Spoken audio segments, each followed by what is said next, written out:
তামিম ইকবালের অবসর নিয়ে এখনও চলছে নানা আলোচনা। তামিম তার আন্তর্জাতিক ক্রিকেট ক্যারিয়ার থেকে অবসর নিলেও আসল কারণ নিয়ে রয়েছে ভিন্ন ভিন্ন মন্তব্য।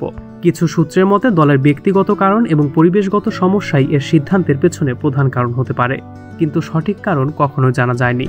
তামিম ইকবাল তার ক্যারিয়ারে বাংলাদেশ ক্রিকেট দলের অধিনায়কত্ব করেছিলেন এবং দলের বেশ কয়েকটি অবস্থান ছিল বিতর্কিত। কিছু প্রতিবেদনে দাবি করা হয়েছে যে তামিমের অবসর সিদ্ধান্ত টিম ম্যানেজমেন্ট এবং কিছু খেলোয়াড়ের সাথে খারাপ সম্পর্কের কারণে হয়েছে।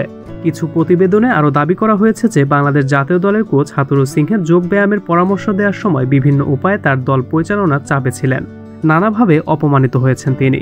আরও জানা গিয়েছে তামিমের সিদ্ধান্তকে প্রাধান্য দেয়নি তৎকালীন নির্বাচক কমিটি এবং হাতুরু সিংহে, তার সব সিদ্ধান্ত হাসিমুখে উড়িয়ে দেওয়া হয়েছে, যে কারণে তিনি সিরিজের মাঝপথে আন্তর্জাতিক ক্রিকেটকে অশ্রুসিক্ত বিদায় জানিয়েছিলেন।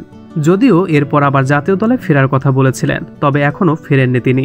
এর পেছনে অবশ্য রয়েছে হাতুরুর হাত, কারণ তামিম আর হাতুরুর অধীনে খেলতে চান না।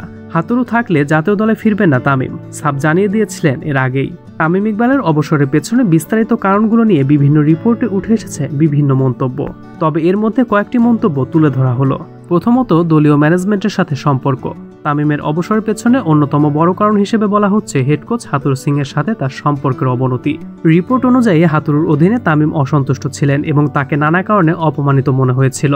তার সিদ্ধান্তের প্রতি কোচের অবজ্ঞা এবং অশ্রদ্ধা তাকে হতাশ করেছিল, তাই বিভিন্নভাবে চাপ এবং বাধা এসেছিল। তামিমের অভিযোগ ছিল যে তার ক্যারিয়ারের একটি সময়কালে কোচ এবং ম্যানেজমেন্ট তাকে নানা ধরনের বাধা বিপত্তি সৃষ্টি করেছিল এবং তার সিদ্ধান্তগুলোকে গুরুত্ব দেওয়া হয়নি। এটি তার মনোবলকে প্রভাবিত করেছে এবং অবসর সিদ্ধান্তে পৌঁছাতে সাহায্য করেছে। দ্বিতীয়ত, নির্বাচক প্যানেলের ভূমিকা।